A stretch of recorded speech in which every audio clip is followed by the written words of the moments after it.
para que você já ficamos de pé um tempinho, vocês já sentaram, mas fiquem de pé mais uma vez, apenas para que nós possamos fazer a leitura da palavra. Faremos uma breve oração e depois vocês vão se sentar, então fiquem tranquilos. Vou pedir que vocês abram as Bíblias de vocês no livro de Gênesis. Aleluias!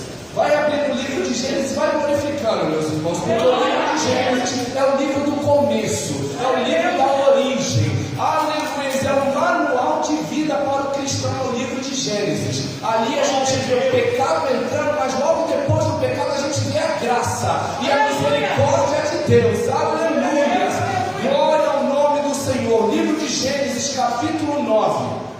Nós vamos ler apenas um único versículo, não se preocupe. Gênesis capítulo 9, versículo 1, onde o epígrafo diz assim: o pacto de Deus, o pacto que Deus fez com Noé.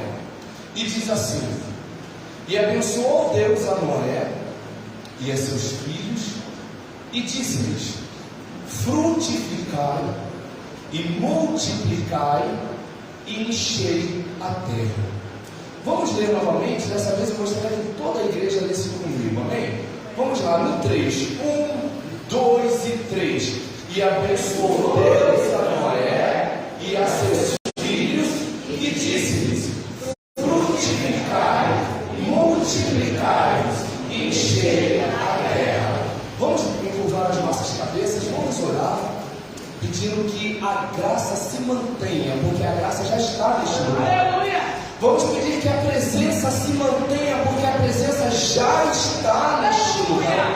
Senhor Deus Todo-Poderoso, Criador dos céus e da terra, nós queremos mais uma vez, ó Deus, invocar o Teu santo nome, nome que está sobre todo nome, para que em nome de Jesus a Tua presença, Senhor, possa revestir este lugar, ó Deus, com o Teu fogo, revestir este lugar, ó Deus, com o Teu Espírito Santo, revestir este lugar, ó Deus, com o Teu entendimento que liberta, entendimento que restaura, entendimento que nos traz, ó Deus, que nos alinha ao caminho da verdadeira salvação. Senhor, em nome de Jesus, eu quero te entregar a igreja, a casa de oração Nova Aliança nas tuas mãos. Eu quero te entregar cada vida aqui presente, a começar pela minha, Senhor. Senhor, em nome de Jesus, que nesta noite nós tenhamos o nosso entendimento nivelado com aquilo que o Senhor tem para nós.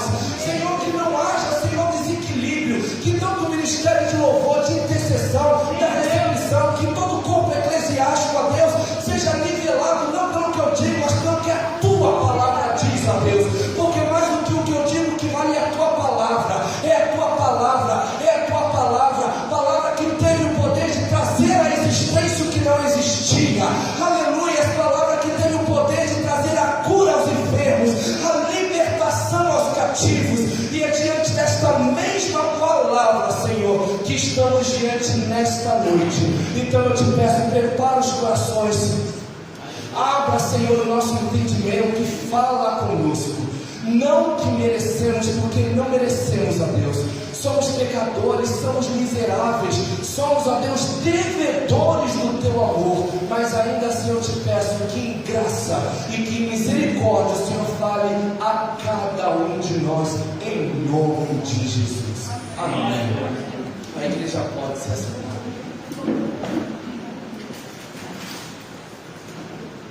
Aleluia. Aleluia, Jesus. Meus irmãos, o texto que nós acabamos de ler, o versículo que nós acabamos de ler, é um versículo que está inserido em um contexto que começa no final do capítulo 5 de Gênesis e se estende até o começo do capítulo 10.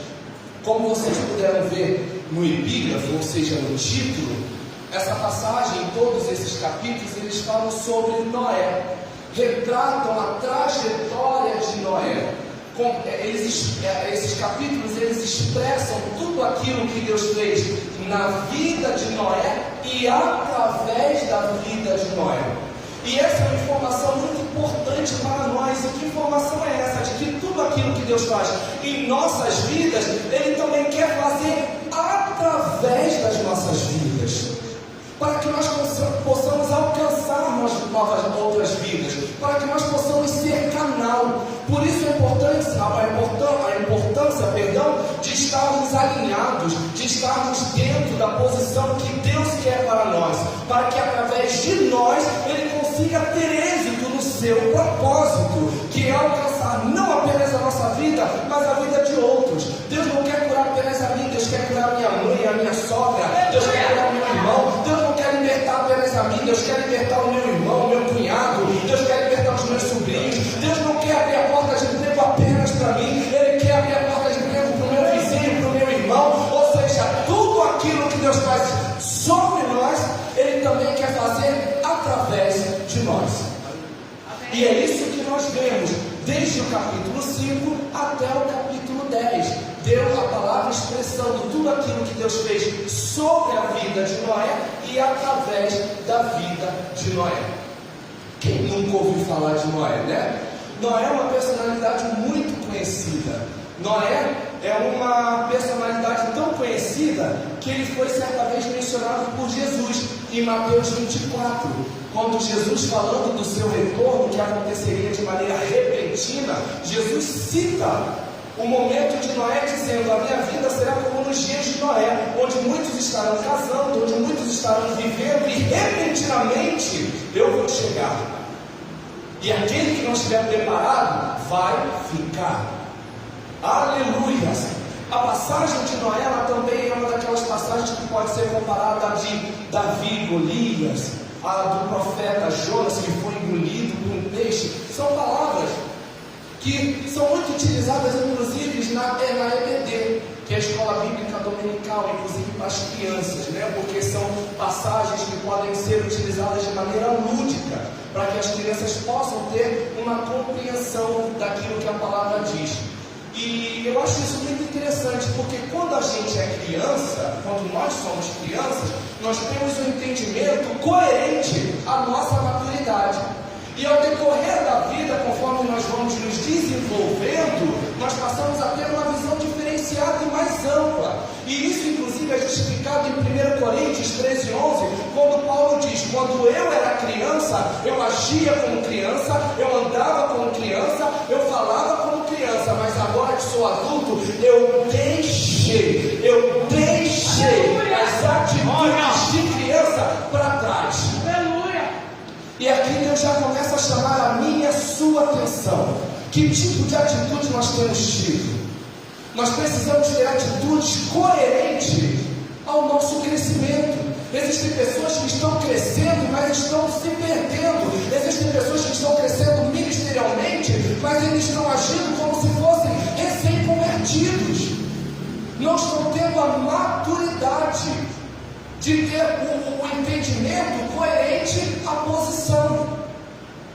A própria palavra do Senhor diz em 1 Samuel 2,19 que Ana, esposa de Eucana e mãe de Samuel, de ano em ano ela fazia uma túnica para Samuel, para que todo ano, quando ela subisse a Siló, ela levava essa túnica para Samuel. E por quê? A resposta está no versículo 26 do mesmo capítulo: porque Samuel crescia em estatura e graça, em estatura e graça, em estatura e graça. Talvez você não esteja entendendo, mas aqui estatura representa o físico, a graça o espiritual, a estatura representa o desenvolvimento social, a integração ministerial, a graça o desenvolvimento da palavra, o crescimento intimidade de Deus. Então aqui nós vemos Samuel crescendo não apenas fisicamente, mas também espiritualmente. Existem pessoas que hoje são obreiros, diáconos, presbíteros, são pastores, são apóstolos, mas deixaram de se desenvolver em graça. Por isso, quando se deparam com um gigante, quando se deparam com o mar vermelho, quando se deparam com a lepra, se desesperam. A gente vê hoje em dia a igreja fora, eu não me refiro isso apenas à casa de oração Nova Aliança, mas diáconos com problemas de neófitos. Neófitos são recém-convertidos, pessoas que ainda não têm entendimento da palavra, diáconos com problemas pequenos, se estremecendo, chorando, se desesperando. Deus está falando: hoje é dia de adquirir maturidade. Hoje é dia de adquirir maturidade. Não adianta subir como diácono, subir como pastor, subir como obreiro, mas ainda ter atitudes infantis. Deus está falando hoje é dia de nivelar. Aleluia! Nivelar a física, nivelar a estatura, nivelar a graça. E eu preciso falar, ser muito sincero, entre a estatura e a graça, o que vai contar em determinadas situações não é a estatura, é a graça. E isso a gente vê em 1 Samuel 17, versículo 45, quando Davi decide retrucar a afronta de Golias. Golias, na nossa lógica, tinha tudo para vencer, porque tinha status. Golias era gigante, Golias era um homem experiente em guerra. Golias era daquele que qualquer pessoa que dissesse, você vai enfrentar Golias, eles no instantinho corriam. Não é à toa que o exército de Israel estava 40 dias e 40 noites sendo afrontado por Golias e ninguém fazia nada, por medo. Mas daí veio um pequeno jovem, cheio da graça de Deus. Aleluia, cheio da graça de Deus. Em 1 Samuel 17, 45, você vê, aleluia, Davi dizendo, tu vens contra mim, com lanças, escudos e espadas, mas eu vou contra você, sob a graça do Senhor, no nome do Senhor dos exércitos. Aleluia, aqui era Davi falando, você vem com o seu cargo, você vem com o seu nome, você vem com o seu número de seguidores, você vem com toda a sua postura, mas eu venho sobre a palavra do Senhor. Você pode contra mim, mas contra a palavra do Senhor você não pode. Aleluia! Aleluia, Jesus! Louvado seja o nome do Senhor. A graça, ela faz toda a diferença na vida de um cristão. Nós precisamos buscar a graça. Se nós pudermos equilibrar a graça e a estatura, é muito bom. É o que eu sempre digo, a gente só tem a ganhar, mas entre um e outro, vamos optar pela graça. E que graça é essa? Aonde eu encontro essa graça? Essa graça só é dada por Deus. E como que eu faço para adquirir essa graça? Não há nada que possamos fazer. Por isso ela é graça, ela é de graça.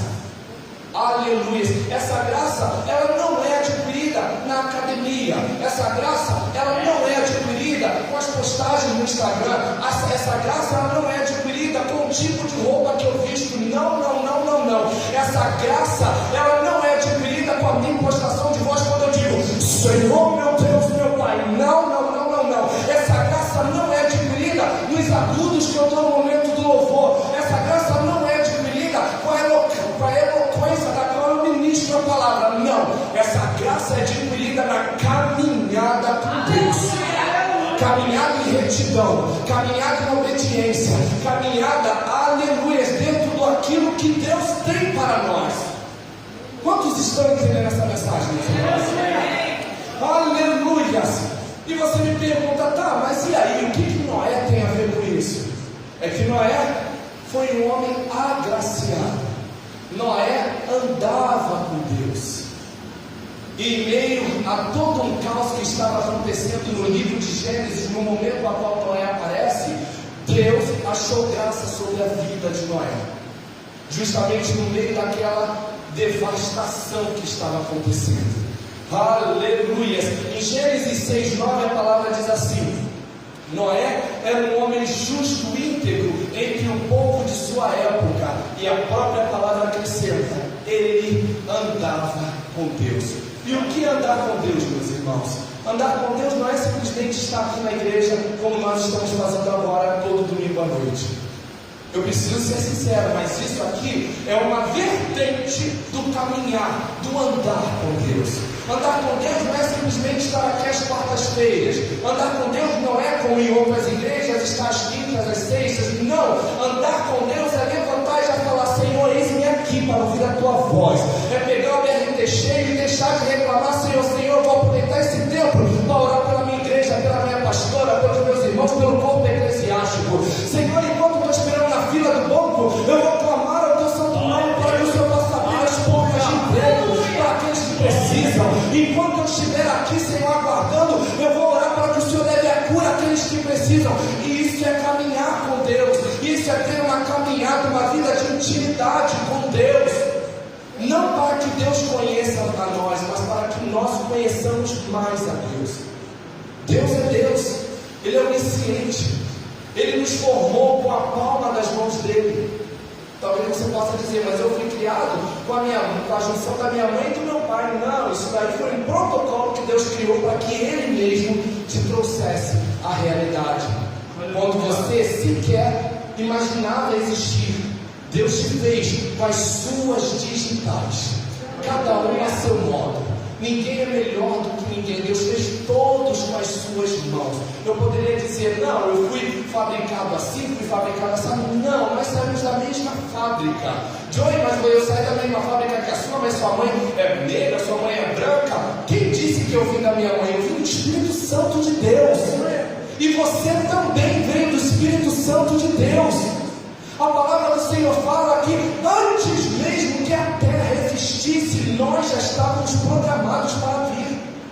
Deus já conhecia o fio de cabelo e dá nome a cada um deles. Tamanho conhecimento, tamanha soberania é esse Deus. Aleluia. O versículo que nós lemos então diz: e abençoou Deus a Noé e a seus filhos e disse-lhes: frutificai. Aleluia. Multiplicai e enchei a terra. Você vai entender, você vê de cara que esse versículo, ele é um versículo de orientação. Deus está orientando a Noé e a seus filhos a como agirem a partir daquele momento. E como eles deveriam agir? Eles deveriam frutificar, eles deveriam se multiplicar e eles deveriam encher a terra. Isso aponta para direcionamento. Deus estava direcionando Noé e seus filhos para uma grande missão. Mas espera aí, frutificar, multiplicar, encher a terra no meio do nada, porque aqui, se nós formos ver o contexto, e nós ainda vamos ver, eles tinham acabado de sair da arca, estava tudo ainda vazio, não tinha nada. Noé não tinha casa, Noé não tinha trabalho, Noé não sabia nem mesmo aonde ele estava. E como que nessa circunstância eu já recebo uma missão, eu já recebo uma orientação de que eu devo frutificar, multiplicar e encher a terra. Aleluia! Só que no mesmo versículo nós temos a palavra do Senhor dizendo: e Deus abençoou a Noé e a seus filhos. E Deus abençoou a Noé e a seus filhos. Aqui fica muito claro que antes de qualquer orientação, Deus te capacita. Antes de qualquer determinação, Deus te capacita. Aleluia! As pessoas podem pensar, a ordem dos fatores não altera o produto, mas aqui altera, porque aqui é necessário que nós saibamos que antes de nós recebermos algo de Deus, vocês, eu e nós somos preparados por Deus. Aleluia, Deus. Aleluia, nós somos preparados por Deus. O livro de Gênesis, meus irmãos, nós vamos dar uma passeada agora. Meu irmão Tiago, se puder, vamos acompanhar aqui comigo na palavra. Eu não costumo ministrar dessa forma, mas como são muitos versículos, então hoje de fato eu preciso da orientação dos meus irmãos. Bom, o cenário de Gênesis, no momento a qual Deus chama Noé, é um cenário completamente deplorável. É um cenário daqueles que nós poderíamos comparar até mesmo ao que Ló viveu em Sodoma e Gomorra. Todos estavam pervertidos, todos estavam vivendo em grande violência, todos estavam se corrompendo, até que Deus, como mencionei, Ele acha a graça em Noé. E quando Deus acha a graça em Noé, é legal, é muito importante, é muito interessante, porque Deus, Ele já havia decidido exterminar com tudo. Deus, Ele olhou para a terra e viu tamanha depravação que Ele falou: eu vou destruir, eu vou acabar com tudo. Deus, Ele se decepcionou com o ser humano. Deus, Ele olhou para o ser humano e falou: como que tudo aquilo que eu fiz, a perfeição, o pecado teve como corromper? Estavam todos corrompidos, todos, não era nenhum nem dois, eram todos, exceto, é claro, Noé. Até que Deus então decide exterminar todos, exterminar. Quando Deus pensa, vou exterminar, a graça aponta para Noé. A graça aponta para aquele que era justo. A graça aponta para aquele que era íntegro. E talvez você não esteja entendendo o porquê da sua família ainda está de pé, porque ainda existe alguém justo e íntegro lá dentro. Aleluia! Talvez você não entenda por que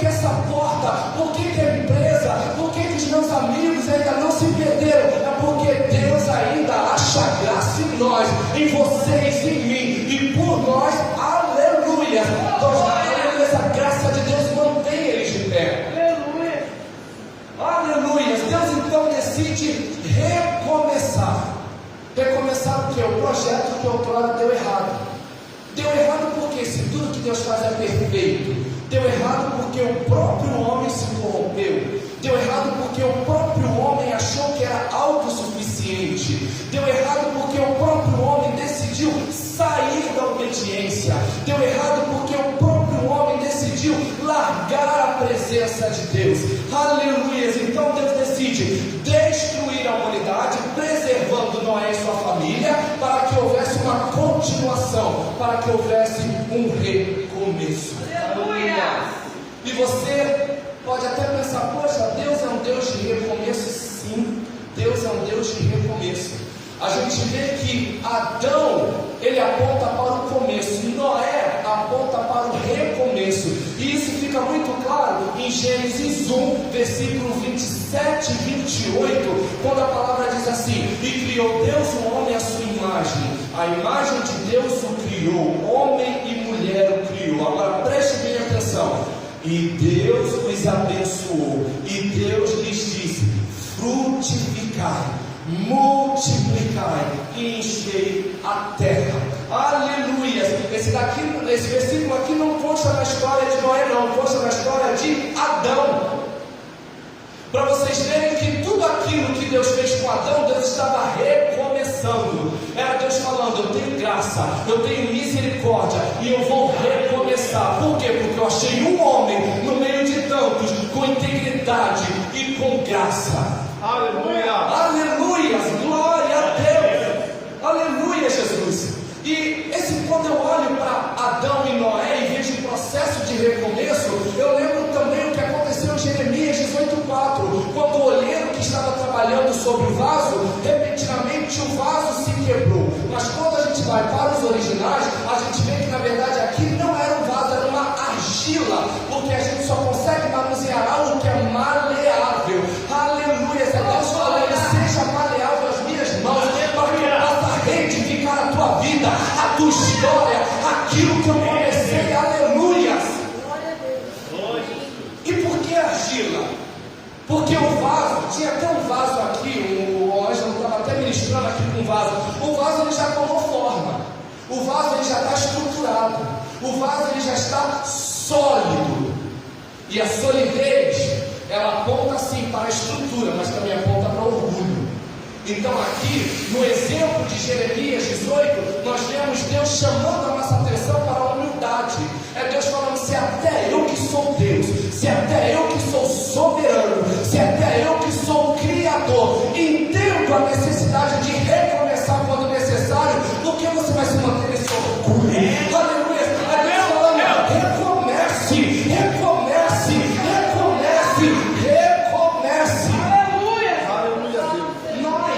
Seres humanos, homens carnais, nós teimamos em achar que o recomeço aponta para a vergonha, mas não. Recomeço aponta para a determinação. Recomeço aponta para a valorização daquilo que outrora nós perdemos. Quer ver só? Você começa a faculdade, só que por diversos problemas você sai da faculdade. Daqui a pouco, 1 ou 2 anos depois, você volta para a faculdade. Você volta por quê? Porque você reconhece a importância da faculdade. Um relacionamento, quem nunca se separou e voltou? Eu já me separei e já voltei. Não no meu atual casamento, graças a Deus. Mas eu já tive sim um momento em relacionamentos passados, nos quais eu me separei e voltei. E eu voltei por quê? Porque eu reconhecia o valor. E Deus está falando: eu recomecei através de Noé o que se perdeu em Adão, porque eu reconheci o valor que cada um de nós temos para ele. Aleluia! Aleluia! O valor que se mantém até hoje. Não é à toa que Deus nos tirou do lamaçal do pecado, nos limpou, passou sal em nossas vidas e nos trouxe aqui. Deus está falando: você tem valor, eu tenho valor, nós temos valor. Não é à toa que Deus recomeçou. Diga para o seu irmão: você tem valor. Mas não fala simplesmente, não fala: meu irmão, você tem valor. Você tem valor, não apenas para Deus, mas para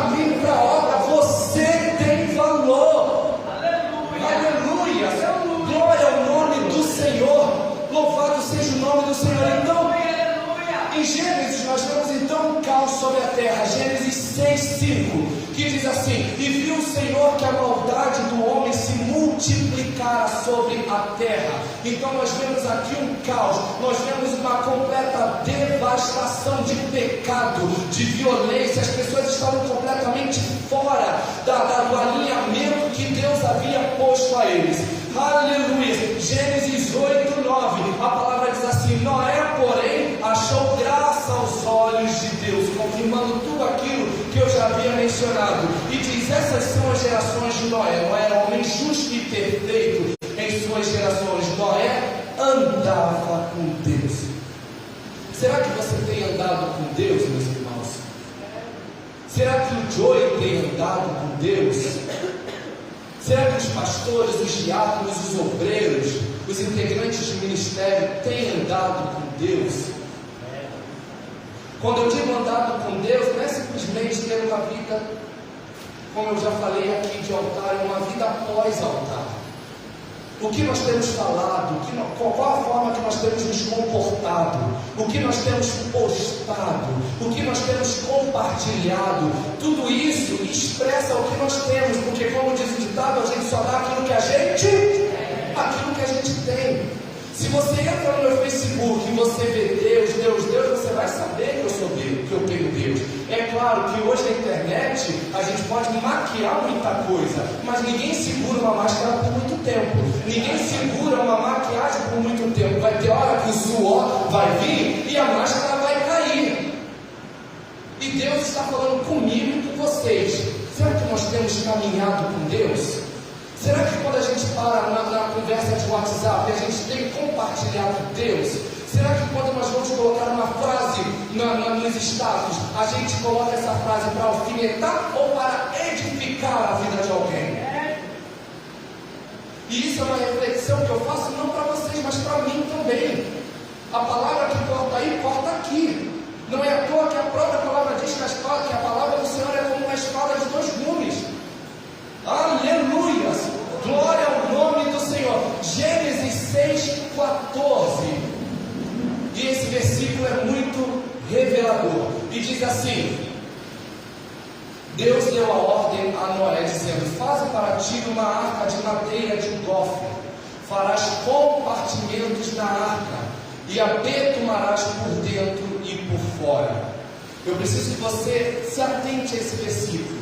Primeiro, Deus aqui está liberando uma ordem: faça uma arca de madeira de gofre. Gofre era uma árvore que hoje seria o equivalente a um pinheiro ou ao cipreste, que são árvores completamente gigantescas e o seu tronco ele é muito fortalecido. E quando Deus diz: faça uma arca de madeira, aqui eu já vejo Noé não apontando mais para Adão, mas para Cristo, para a crucificação da cruz.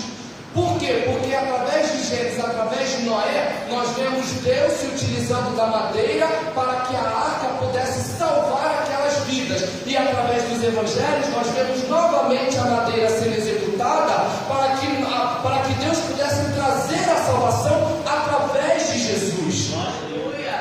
E qual a diferença entre Noé e Jesus? Aqui Noé veio trazer a continuação da raça humana, física, e Jesus veio para trazer a continuação da raça espiritual, para nos trazer a vida eterna. Noé aponta para uma salvação terrena, Jesus para uma salvação eterna. Aleluia! Para uma salvação eterna. Então aqui a gente está vendo uma ligação de salvação. É a mesma coisa, mas nós precisamos entender a diferença. Amém?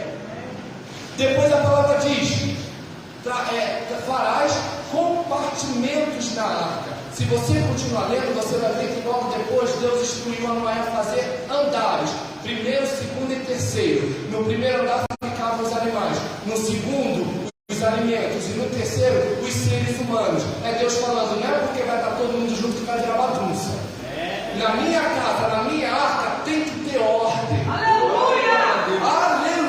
Se quer entrar na arca, vai ter que se adequar à ordem.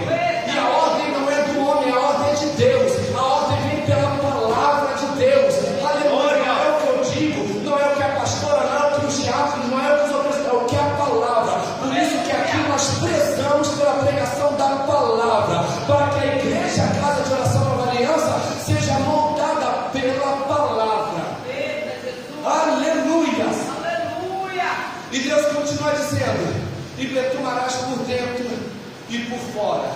com betume. Isso daqui já é bem clichê.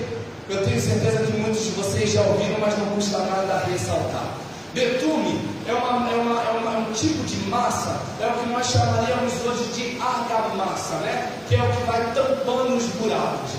Noé faria a arca, a estrutura com as madeiras, só que há de convir que entre as madeiras ficariam algumas lacunas, ou seja, alguns vãos, que nós hoje podemos dizer que seriam as nossas brechas. Então aqui Deus está falando betuma, betuma por dentro e por fora, para que o que está dentro não se contamine com o que está fora, e aquilo que está fora não se perca com o que está dentro. As águas vão subir e haverá mortandade em toda a terra. E se vocês não betumarem, aquilo que está morto fora vai tomar o que está dentro e vai tirar a vida do que está vivo dentro. Aleluia! Deus fala betuma por dentro e por fora. Betuma por dentro e por fora. Deus está falando, fecha as brechas, por dentro e por fora. Fecha as brechas do teu coração. Betuma a tua mente, a tua alma, o teu espírito. Betuma com a palavra. Betuma com o entendimento da palavra, com o discernimento da palavra, para que nada e nem ninguém seja capaz de te desestruturar, de te tirar da presença de Deus. Aleluias, glória a Deus. E a palavra diz em Gênesis 6:22: e assim fez Noé conforme tudo aquilo que Deus mandou. E aqui nós temos um ato de obediência. Noé, ele não retrucou, Noé, ele não questionou a Deus, mas Senhor, para que eu vou fazer uma arca? Noé nem sabia o que era chuva, quem dirá um dilúvio. Noé poderia muito bem ter murmurado, feito, o Senhor quer me fazer de louco, construir algo, contra algo que eu nem sei o que é, mas aqui Noé simplesmente obedeceu, e essa é a base para um grande recomeço, é a obediência. Se nós não tivermos a obediência no nosso ato de recomeçar, vai tudo dar errado de novo. Muitas pessoas têm vergonha de recomeçar, voltando um pouco, mas recomeçar, quando a gente olha para recomeço, se a gente analisar, nós estamos em um ponto de vantagem daqueles que estão começando. Por quê? Porque aquele que recomeça já sabe onde errou, então não fica mais batendo a cabeça, enquanto aqueles que estão com tudo novo começam a bater cabeça. E nós que erramos, mas que reconhecemos o nosso erro e deixamos, porque a própria palavra do Senhor diz: aquele que confessa e deixa, ele é misericordioso para perdoar. Aleluia, glória a Deus. Gênesis 7:2, já vamos para o Gênesis 7, diz assim: de todos os animais limpos tomarás para ti 7, o macho e a fêmea. E dos animais que não são limpos, 2, o macho e sua fêmea. Gente, a palavra é tão clara. Talvez hoje você possa se perguntar: poxa, a igreja é um local para ser perfeito, né?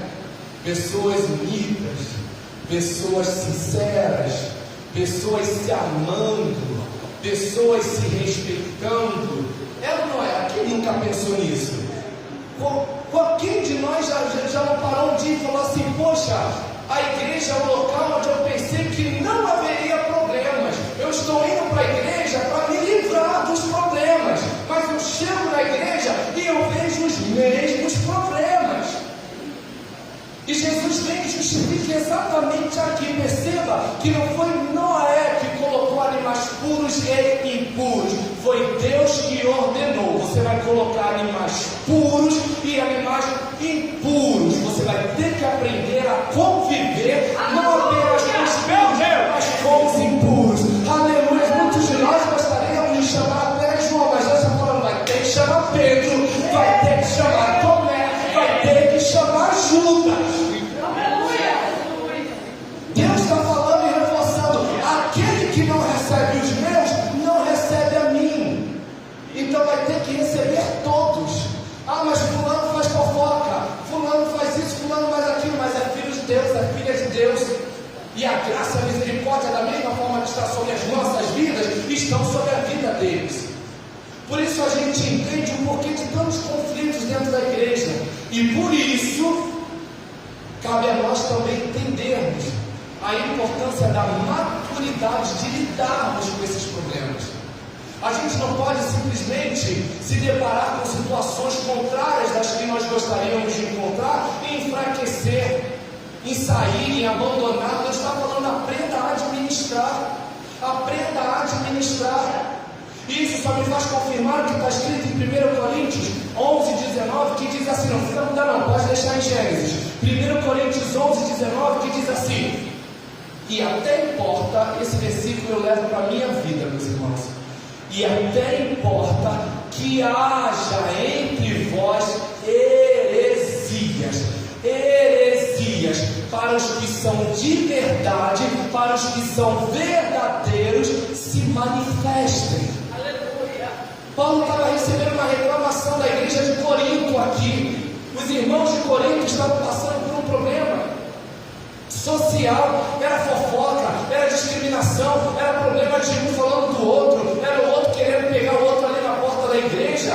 Daí então Paulo vira e diz, e até que importa que haja esses problemas, para os que são da verdade, para os que são regidos pelo Espírito Santo, se manifestem.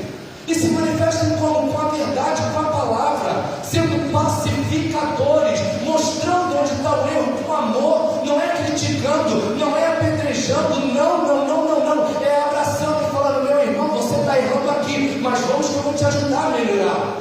Aleluia, Deus. Quantos lembram quando eu ministrei aqui sobre o jovem príncipe, o jovem rico no mês passado? Em Marcos, se não me engano, Marcos 10, 17, conta a história do jovem príncipe, onde ele vai lá e fala, Senhor, o que eu farei para poder herdar a vida eterna? Daí então Jesus dá um tete a tete com ele, e ele fala, mas tudo isso que o Senhor falou, eu já guardo desde a minha mocidade. E Jesus vira e diz, mas falta-te uma coisa. Falta-te uma coisa. Você acha que é perfeito, mas falta-te uma coisa. Eu te amo. Eu gosto muito de você, não é à toa que em capítulos posteriores eu vou dar a minha vida por você, mas eu preciso dizer aonde você está errando. Aleluias! Talvez hoje o que nós precisamos hoje é saber não quando a porta vai abrir, não é quando a cura vai chegar, mas é onde nós estamos errando. Aleluias! É onde nós estamos errando. Aleluia, então nós vimos que os animais puros e os animais impuros foram extremamente necessários para o equilíbrio. E hoje você entende o porquê da perseguição, hoje você entende o porquê de tantas afrontas, porque é necessário para que os que são verdadeiros se manifestem em prol do reino de Deus. Aleluia, Gênesis 7:7, e diz assim, Noé entrou na arca, e com ele seus filhos, sua mulher, e as mulheres dos seus filhos, por causa das águas do dilúvio. Não precisa voltar, mas se nós voltássemos em Gênesis 6:18, nós vamos ver que Deus ordena a Noé que entre somente ele, a esposa, seus filhos e as suas esposas, correspondentes esposas. Isso aqui é um alerta para nós líderes. E que alerta é esse? É ter a sensibilidade de colocar dentro apenas quem quer que esteja. Aleluia! Aleluia! Nós não podemos nos deixar levar por privilégios. Nós precisamos entender que a obra do Senhor é uma obra séria. Entra quem Ele quer, porque quando Ele coloca, Ele estrutura. Lembra que eu falei que quando Deus liberou a ordem sobre Noé e seus filhos, Deus estava capacitando? Então quando Deus manda, Deus testifica, Deus alinha. Nós temos que tomar muito cuidado em colocar na nossa casa, na nossa vida, no nosso ministério, quem Deus não mandou colocar. E aqui a gente vê Deus ordenando, entra somente você, a sua esposa, seus filhos e as suas noras, né? Respectivamente. E quando eu paro para contar quantas pessoas entraram, vamos lá, conta comigo. Noé e sua esposa dão? Mas os seus 3 filhos dão? Sim. Cuidado aí com a conta, meus irmãos. Mas as respectivas noras dão? 8. 8 aponta diretamente para o falando: vocês vão entrar na arca, mas ali eu também colocarei a minha aliança. Aleluia. Johnny, mas por que o 8 significa aliança? Porque ainda em Gênesis, quando Deus estipulou o ato da circuncisão, Deus estipulou que todo o 8º dia, todo homem fosse circuncidado, como simbolização da aliança do homem com Deus. Então aqui não é simplesmente, Deus falou que ia entrar fulano, beltrano. Não, aqui Deus já estava colocando o significado da arca. Ela vai com uma aliança. Ela vai com uma aliança. Sabe o que significa? Não importa até onde a arca vai, mas ela vai chegar até onde ela tem que chegar, porque dentro dela tem uma aliança. Aleluia! Aleluia! Obediência e aliança. Fala para o seu irmão: obediência e aliança. Obediência e aliança. Eu já estou colocando mais um tijolinho aí para o ato de recomeçar. Obediência e aliança. Obediência e aliança. E diz assim em Gênesis 7, 12 e 13: e houve chuva sobre a terra 40 dias e 40 noites. E no mesmo dia entraram na arca Noé, seus filhos, Cã, Sem e Jafé, sua mulher, e as mulheres dos seus filhos. Aqui, mais uma vez, eu me utilizo da numerologia bíblica. O que é a numerologia bíblica? É uma vertente da teologia que explica o significado dos números. Os números, eles não possuem poder algum, mas eles explicam muitas questões do passado. Eles nos auxiliam a ter um entendimento mais amplo. Como eu acabei de mencionar, o número 8 significa aliança. O número 7 significa perfeição. O número 3 representa a Trindade. Assim como o número 4, 40, 400. Todas as vezes que nós vemos números como esse na Bíblia, isso aponta diretamente para uma mudança de ciclo. Por isso que quando Jesus, após ter sido batizado, ele foi para o deserto e lá ele ficou 40 dias e 40 noites. Quando Moisés subiu no Monte Horebe e falou de ter as leis, lá em cima ele ficou 40 dias e 40 noites. Quando o povo saiu do Egito a caminho da terra prometida, o que era para ser 40 dias se tornou 40 anos. Perceba que tudo envolvido com 4, mudança de ciclo. Não é à toa que nós estamos no jejum de 40 dias para o carnaval. Por quê? Porque eu creio que haverá uma mudança de ciclo. Aleluia! Haverá uma mudança de ciclo. E aqui então houve chuva. E a palavra reforça sobre as pessoas que entrariam na arca: Noé, sua esposa, seus filhos e as suas noras. E eu reforço, gente, é muito importante nós sabermos quem entra. Se nós colocarmos uma pessoa errada, essa pessoa, infelizmente, muitas das vezes é capaz de nos fazer perder a nossa identidade, perder aquilo que a gente valoriza. E isso a gente vê no livro de Jonas.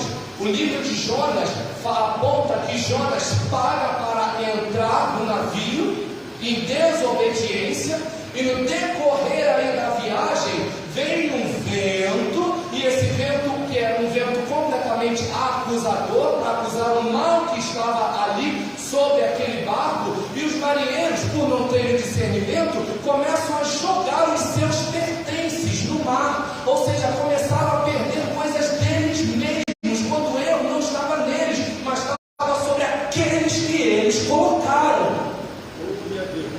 Então aqui fica um alerta para nós, para os líderes de ministério, líderes do louvor, intercessão, recepção, enfim, para todos os líderes: cuidado, vamos nos alinhar com a palavra, vamos dar tempo ao tempo, vamos respeitar o processo, para que a gente não tenha problemas, amém? Glória!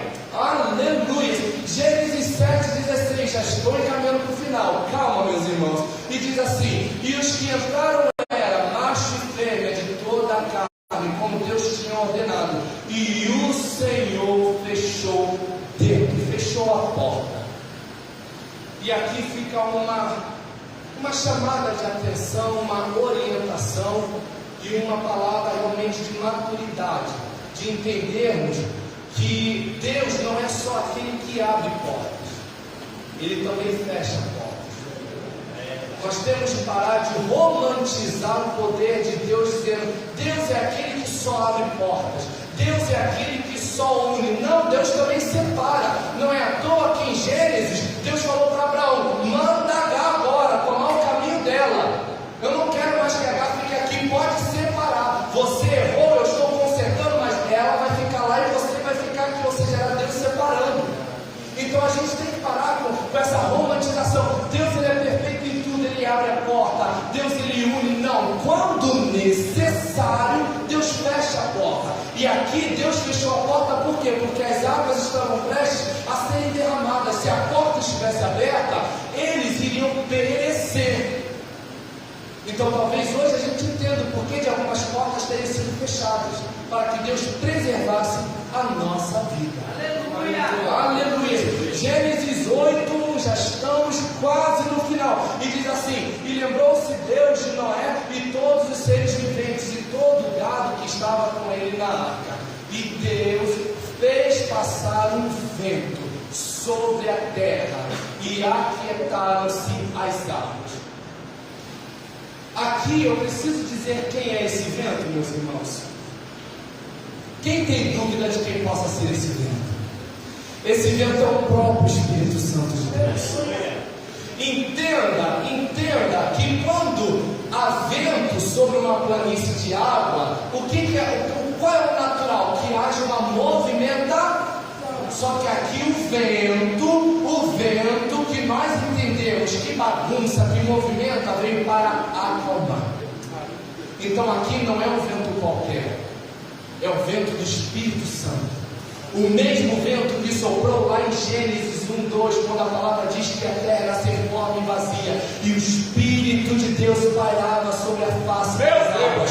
Quando nós olhamos para o original, nós vemos que o original diz: a terra era sem forma e vazia, e o vento de Deus, aleluia, pairava sobre a face das águas. O único vento que é capaz de acalmar, de desestruturar a nossa lógica, é o vento do Espírito Santo. Aleluia! Aleluia! Talvez você esteja com medo. Eu estou no meio de um vento, mas fica calmo, porque esse vento está vindo para organizar. Está vindo para organizar, não é para bagunçar. Pode dar a impressão de estar bagunçando, mas está acalmando, está colocando cada peça no seu devido lugar.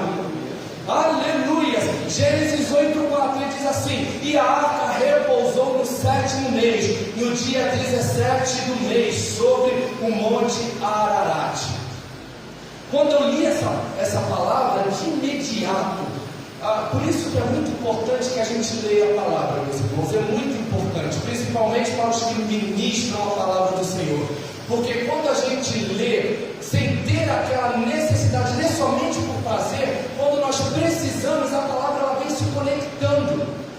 É como se as peças vêm se montando e tudo chega para nas suas mãos. Quando eu li esse versículo de que a arca repousou sobre o monte, o monte Ararat, aqui já me veio de imediato a parábola que o próprio Jesus disse, que o homem que coloca a sua casa, edifica a sua casa sobre a areia, vem o vento, vem a água e leva tudo, mas aquele que estrutura, que edifica sobre a rocha, aleluia, pode vir o tempo que vier, pode ser o vento que vier, mas vai se manter de pé. Aleluia! E eu venho te perguntar: onde a tua casa está estruturada?